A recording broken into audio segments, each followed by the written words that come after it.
Welcome to QNN Sports. Tonight, I'm joined by Jack Main, Quinnipiac men's basketball beat reporter. We're ready to talk some hoops. Jack, the team has lost 4 out of the last 5. What do they need to do, or what is the reason for the recent struggles? Well, one thing that is very clear about this team is that they cannot seem to stay all put together for all 40 minutes of competition. We watch this team, they start out strong, they start out matching their opponents, and then oftentimes, and we hit that halfway into the second half, and with the last 10 minutes to go, and the guys, they tire out, and they're not able to finish, and they're not able to play really strong, high-quality defense. It's something that's definitely been very apparent in the fact that they turn the ball over almost 14 times a game, which is bottom 30% in the country.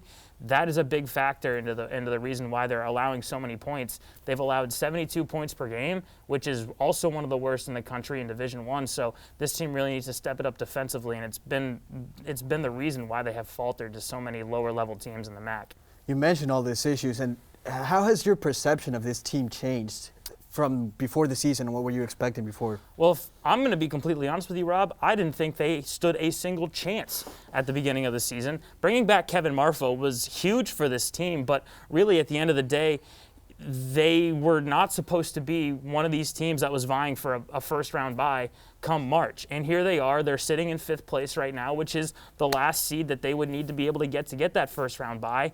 And so I'm impressed with what they've been able to do, specifically offensively, and bringing back Marfo has been outstanding for them. He went to Texas A&M for a year, and he kind of was a secondary player for them, but now he comes back and he has been the man playing with main character energy, averaging a double-double at home, and also leading the team in assists per game. So that's been huge for the program. It'll be interesting to see how they finish out. You mentioned this downward spiral that they're going on right now. A lot of it has to do also with injuries.